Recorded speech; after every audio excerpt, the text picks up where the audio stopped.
তো গাইস, ঈদের দিন সবাই আমরা নামাজ পড়তে বের হলাম। তো আমাদের এলাকার সব ছোট ভাই বোনেদের নিয়ে আমি চলে গেলাম, নামাজে যাচ্ছি।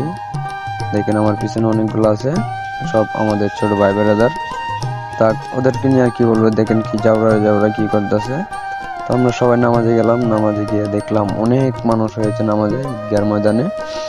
তো আমরা সামনের কাতারে বসতে পারি না, আমরা বসেছি পিছনের কাতারে, একদম শেষের কাতারে। যাই হোক, জায়গা পাই নাই আমরা। তারপর মনে করেন যে জায়গা নামাজ টামাজ পড়ে আমরা ঘুরতে বের হলাম। তো দেখতেই তো পাচ্ছেন আপনারা, টমটমে সবাই চিল করছে, ওরা ছোট ভাই বেড়াদার।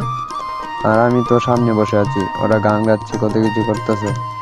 আর এই যে আমাদের ড্রাইভার সাহেব মনে হচ্ছে কি করে ওর মনে হচ্ছে ভিডিও করছে, একটা আসে দিছে। তারপর আমরা গেলাম এক জায়গায়, মাজারে ঘুরতে গেলাম। গিয়া দেখি মাঝে জিয়ারত করে আমার এক ছোট ভাই কইতেছে আমার একটু ভিডিও কর। তারপর ওর ভিডিও কইরা মানে আমরা দেখাইতেছি, যেন আপনারা দেখেন কত সুন্দর পাহাড়ের মাঝখানে, দেখেন